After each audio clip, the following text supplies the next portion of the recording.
அல் குர்ஆன் தஃப்சீர் பயணம். ஒவ்வொருவரும் தன் செயலுக்குத்தானே பொறுப்பாளர். அவர்கள் பொய்யர்கள். உங்கள் பாவங்களை நாங்களே சுமப்போம். மறுமை நாளில் யாரும் உதவ மாட்டார்கள். அஸ்ஸலாமு அலைக்கும் வரஹ்மத்துல்லாஹி வபரகாத்துஹு. கண்ணியத்திற்குரிய சகோதர சகோதரிகளே, எல்லாம் அல்ல அல்லாஹ்வின் நல்லடியார்களே, அல்லாஹ்வுடைய மாபெரும் கிருபையினால் நம்மளுடைய அல் குர்ஆன் தஃப்சீர் பயணத்தில் சூரத்துல் அன்கபூத் சிலந்தி என்று சொல்லக்கூடிய 29வது வசனத்தினுடைய ஒவ்வொரு வசனங்களையும் நாம் ஒவ்வொரு பாடமாக தஃப்சீர் விளக்கங்களோடு தொடர்ச்சியாக பார்த்து வருகிறோம். இதுவரைக்கும் நாம் 11 பாடங்களாக 11 வசனங்களை பார்த்திருக்கின்றோம். இன்னைக்கு அந்த சூரத்துல் அன்கபூத் சிலந்தி என்று சொல்லக்கூடிய 29வது அத்தியாயத்தின் 12வது வசனத்தை 12வது பாடமாக இன்னைக்கு நாம் பார்க்க இருக்கின்றோம். இன்று நாம் பார்க்க போற இந்த வசனத்தின் இன்றைய பாடத்தின் கருப்பொருள் என்ன அப்படின்னா, ஒவ்வொருவரும் தன்னுடைய செயலுக்கு தானே பொறுப்பாளர் என்கின்ற ஒரு கருப்பொருளை தரக்கூடியதாக இன்றைய பாடம் அமைந்திருக்கிறது. இந்த வசனமானது பிறரை தவறான வழிக்கு தூண்டக்கூடியவர்களின் பொய்யான வாக்குறுதியை உடைத்து இஸ்லாமின் மிக முக்கியமான அடிப்படை கொள்கையை நமக்கு இந்த பாடம் என்ன செய்கிறது, இந்த வசனம் நமக்கு கற்பித்து தருகிறது. அல்லாஹ் இந்த 12வது வசனத்தில் சொல்கிறான், وَقَالَ الَّذِينَ كَفَرُوا لِلَّذِينَ آمَنُوا اتَّخِذُوا سَبِيلَنَا وَلْنَحْمِلْ خَطَايَاهُمْ وَمَا هُمْ بِحَامِلِينَ مِنْ خَطَايَاهُمْ مِنْ شَيْءٍ إِنَّهُمْ لَخَاطِئُونَ. நிராகரித்தவர்கள் ஈமான் கொண்டவர்களிடம், எங்கள் வழியை பின்பற்றுங்கள், உங்கள் பாவங்களை நாங்களே சுமந்து கொள்கிறோம் என்று கூறினார்கள். ஆனால் அவர்கள் அவர்களுடைய பாவங்களில் எதையும் சுமப்பவர்கள் அல்லர், நிச்சயமாக அவர்கள் பொய்யர்களே என்று அல்லாஹ் இந்த வசனத்தில் சொல்லி காட்டுகிறான். நாம் ஏற்கனவே பார்த்த 11வது வசனத்தில் அல்லாஹ் கூறினான், உண்மையான ஈமான் கொண்டவர்களையும் நயவஞ்சகர்களையும் நான் அறிவேன் என்று அல்லாஹ் 11வது வசனத்தில் கூறினான். இப்பொழுது அல்லாஹ் இந்த 12வது வசனத்தில் கூறுகிறான், மக்களை வழிகெடுக்க முயற்சிக்கும் தலைவர்களின் பொய்யான வாக்குறுதியை இந்த வசனத்தில் அம்பலப்படுத்துகிறான் என்று சொல்கிறான். இந்த வசனம் இறங்கிய பின்னணியை பார்க்கும் பொழுது, மக்காவில் இஸ்லாத்தை ஏற்ற சிலரிடத்தில் அந்த ஊர் குறைசி தலைவர்கள் கூறினார்கள். என்ன கூறினார்கள் தெரியுமா? நீங்கள் முகமதின் மார்க்கத்தை விட்டுவிடுங்கள், எங்கள் முன்னோர்கள் வழிக்கு என்ன செய்யுங்க, திரும்புங்கள். அதனால் ஏதாவது உங்களுக்கு பாவம் ஏற்பட்டால் அதை என்ன செய்வோம், நாங்களே சுமப்போம் என்று மக்காவில் இஸ்லாத்தை ஏற்ற சிலரிடத்தில் அந்த குறைசி தலைவர்கள் என்ன செய்கிறார்கள், ஆசை வார்த்தை கூறுகிறார்கள். நீங்கள் இந்த முகமதின் மார்க்கத்தை விட்டுட்டு என்ன செய்யுங்க, எங்கள் முன்னோர்கள் எதை பின்பற்றினார்களோ அவருடைய வழிக்கு திரும்பி விடுங்கள். அதனால் உங்களுக்கு ஏதாவது துன்பங்கள், துயரங்கள், பாவங்கள் ஏற்பட்டால் என்ன செய்வோம், அதையெல்லாம் நாங்களே என்ன செய்வோம், சுமந்து கொள்வோம் என்று அவர்கள் பொய்யான வாக்குறுதி கூறுகிறார்கள். இப்படி அவர்கள் கூடக்கூடிய பொய்யான வாக்குறுதிக்கு அல்லாஹ் இந்த வசனத்தின் மூலமாக என்ன செய்கிறான், அவர்களுக்கு பதில் அளிக்கின்றான். இந்த வசனத்தில் வரக்கூடிய முக்கிய சொற்களுடைய விளக்கம் என்ன அப்படின்னா, அல்லாஹ் இந்த வசனத்தில் சொல்லி காட்டுகிறான், இத்தஃபீஉ சஃபீலனா என்று சொல்கிறான். அதாவது அவர்கள் சொல்கிறார்கள், எங்கள் வழியை பின்பற்றுங்கள் என்று நினைக்கிறார்கள். அவர்கள் அந்த மக்களை அழைக்கிறார்கள். இது ஒரு சாதாரணமாக அழைக்கக்கூடிய ஒரு அழைப்பல்ல, உண்மையை விட்டுவிட்டு பொய்யை நோக்கி அழைக்கக்கூடிய ஒரு மோசமான அழைப்பாக இருக்கின்றது. மேலும் அல்லாஹ் அதே வசனத்தில் சொல்லி காட்டுகிறான், வல் நஹ்மில் ஹதாயாகும். அல்லாஹ் சொல்கிறான், வல் நஹ்மில் ஹதாயாகும், உங்கள் பாவங்களை நாங்களே சுமப்போம் என்கிறார்கள். அவர்களிடத்தில் ஆசை வார்த்தை கூறுகிறார்கள். இது மனிதர்களை ஏமாற்றுவதற்காக சொல்லப்பட்ட பொய்யான வாக்குறுதி. அதனால் அல்லாஹ் என்ன செய்கிறான், இதை உடனே மறுக்கிறான்.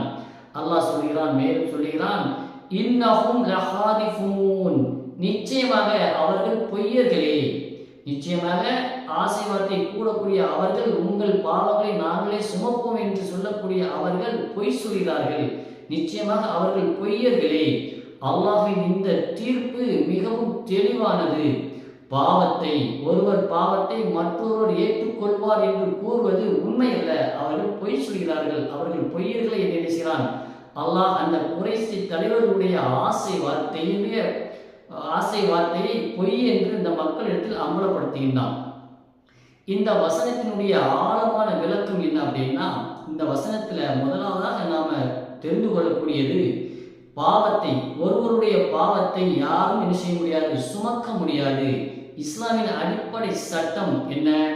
ஒவ்வொருவரும் தன் செயலுக்கு, தான் செய்யக்கூடிய செயலுக்கு தானே பொறுப்பாளர். அதாவது ஒரு தந்தை மகனுடைய பாவத்தை என்ன செய்ய முடியாது, சுமக்க முடியாது.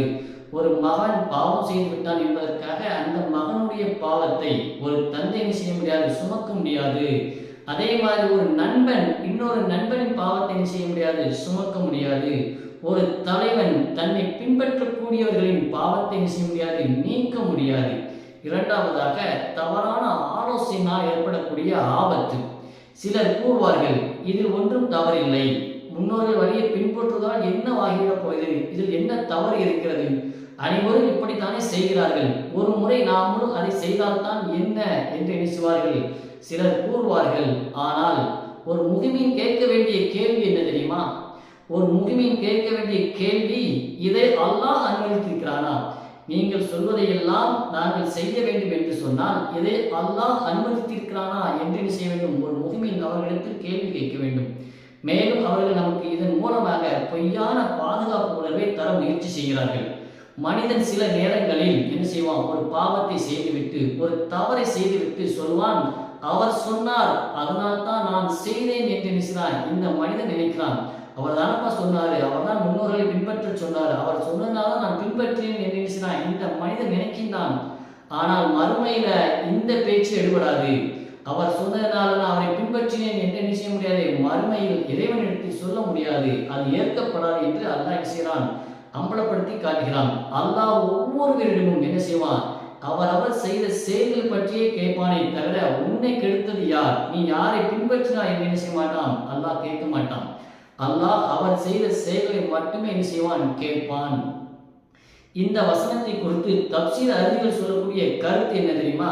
இப்னு கதீர் அவர்கள் சொல்றாங்க, இது இறை நிராகரிப்பாளர்களுடைய மிகப்பெரிய பொய்யாக இருக்கிறது. மற்றவரின் பாவத்தை அவர்கள் என்ன செய்ய முடியாது, சுமக்க முடியாது என்று இப்னு கதீர் அவர்கள் சொல்றாங்க.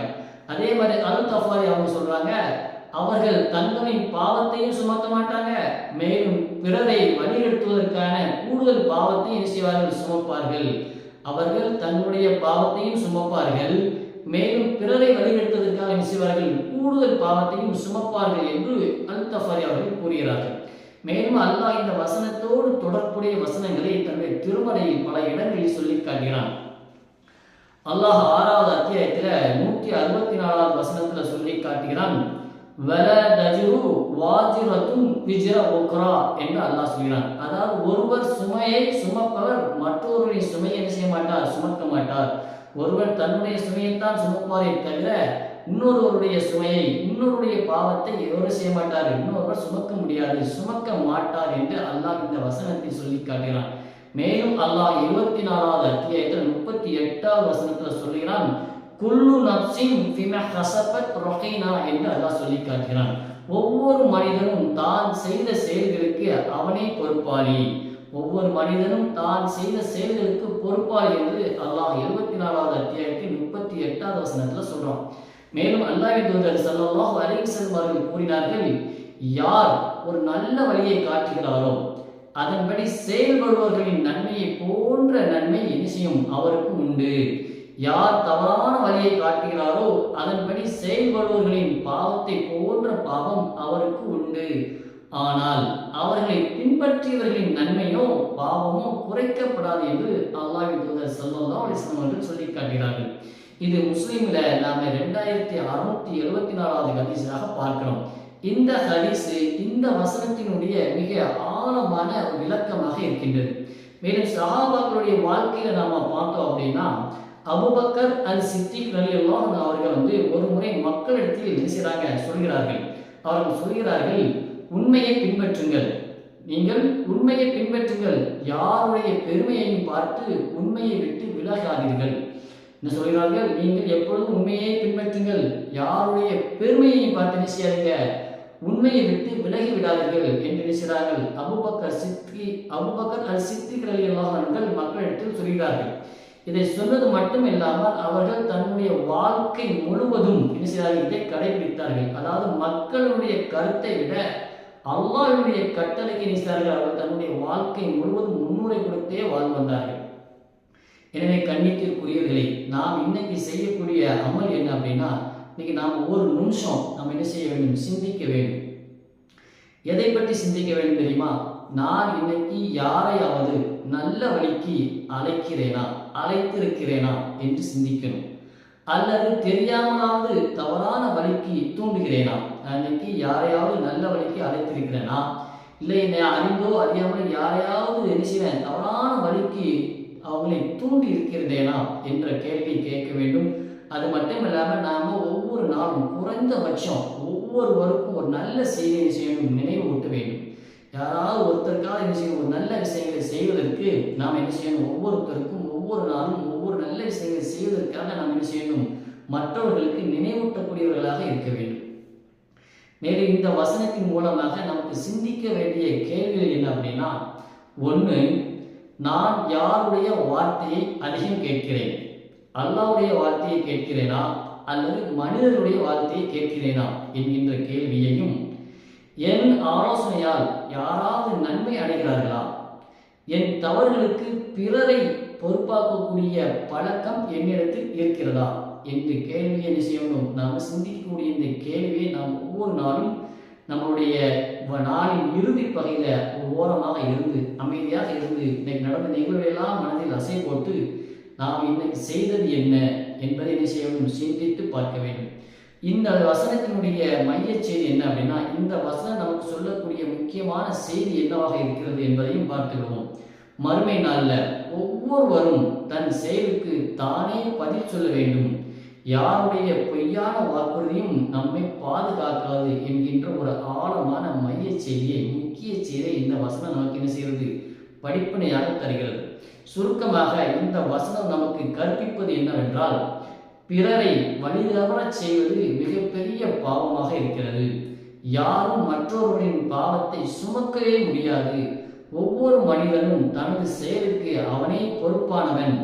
உண்மையை அளவுகோலாக கொள்ள வேண்டுமே தவிர மனிதர்களை ஒரு காலமும் அளவுகோலாக செய்யக்கூடாது, ஏற்படுத்தக்கூடாது என்கின்ற அழகான பாடங்களை இந்த வசனம் நமக்கு கற்பித்து தருகிறது. எனவே நாம் செய்யக்கூடிய செயல்கள் எதுவாக இருந்தாலும் அவர் சொன்னார் இவர் சொன்னார் என்பதற்காக செய்யாமல், நாம் செய்யக்கூடிய செயல்களை அல்லாஹ் அனுமதித்திருக்கிறாரா, அல்லாஹ்வின் தூதர் நமக்கு கட்டளையிட்டிருக்கிறார்களா என்பதைத்தான் ஒவ்வொரு முகமினும் செய்ய வேண்டும், சிந்திக்க வேண்டும், அதையே பின்பற்ற வேண்டும். அவர் சொன்னார் இவர் சொன்னார் என்பதை செய்வதற்கு முன்னால் அவர்கள் சொன்னதை அல்லாஹ் அனுமதித்திருக்கிறானா என்பதை ஒவ்வொரு முகமினும் கேள்வி கேட்கக்கூடியவனாக இருக்க வேண்டும். அப்படிப்பட்ட பாக்கியத்தை அல்லாஹ் நம் அனைவருக்கும் தந்து அருள் செய்வானாக. கண்ணியத்திற்குரியவர்களே, இன்றைய துவா, யா அல்லாஹ் உண்மையை உண்மையாக காட்டி அதை பின்பற்றக்கூடிய பாக்கியத்தை எங்களுக்கு வழங்குவாயாக. பொய்யை பொய்யாக காட்டி அதை விட்டும் விலகும் மன வலிமையை அருள்வாயாக. எங்களை நல்ல வழியை காட்டக்கூடியவர்களாக ஆக்குவாயாக. யாரையும் வழி எடுப்பவர்களாக ஆக்கிவிடாதே. எங்கள் செயல்களுக்கு நாங்களே பொறுப்பேற்கக்கூடிய உணர்வை எப்போதும் எங்கள் உள்ளங்களில் நிலைநிறுத்துவாயாக. ஆமீன். அப்படிப்பட்ட பாக்கியத்தை அல்லாஹ் நம் அனைவருக்கும் தந்து அருள் செய்வானாக. கண்ணியத்திற்குரியவர்களே, அடுத்து நாம் பார்க்கக்கூடிய பாடம் 13வது வசனத்தில் அல்லாஹ் என்ன சொல்கிறான் தெரியுமா? வழிகெடுத்தவர்கள் தங்களுடைய பாவங்களோடு தாங்கள் வழிகெடுத்தவர்களின் பாவச்சுமையிலும் ஒரு பங்கை சுமப்பார்கள் என்ற மிகவும் எச்சரிக்கையான செய்தியை அல்லாஹ் இந்த 13வது வசனத்தில் சொல்லுகிறான். இது பெற்றோர், ஆசிரியர்கள், மார்க்க அழைப்பார்கள் மற்றும் சமூகத்தில் செல்வாக்குடைய அனைவரும் ஆழமாக சிந்திக்க வேண்டிய ஒரு வசனமாக இருக்கின்றது. அந்த வசனத்தை பற்றி நாம் இன்ஷா அல்லாஹ் அடுத்து வரக்கூடிய நாட்களில் தொடர்ச்சியாக பார்க்கலாம். கண்ணியத்திற்குரியவர்களே, நம்முடைய இந்த தப்சீர் பயணத்தில் தொடர்ந்து பயணித்துக் கொண்டே இருங்கள். மேலும் உங்களுக்கு தெரிந்தவர்களையும் நம்முடைய பயணத்தில் இணைத்து பயன்பெறச் செய்யுங்கள். அல்லாஹ் நம் அனைவரையும் நன்மையான காரியங்களில் ஒன்றாக பயணிக்கக்கூடிய பாக்கியத்தை தந்து அருள் செய்வானாக. அஸ்ஸலாமு அலைக்கும் வரஹ்மத்துல்லாஹி வபரகாத்துஹு.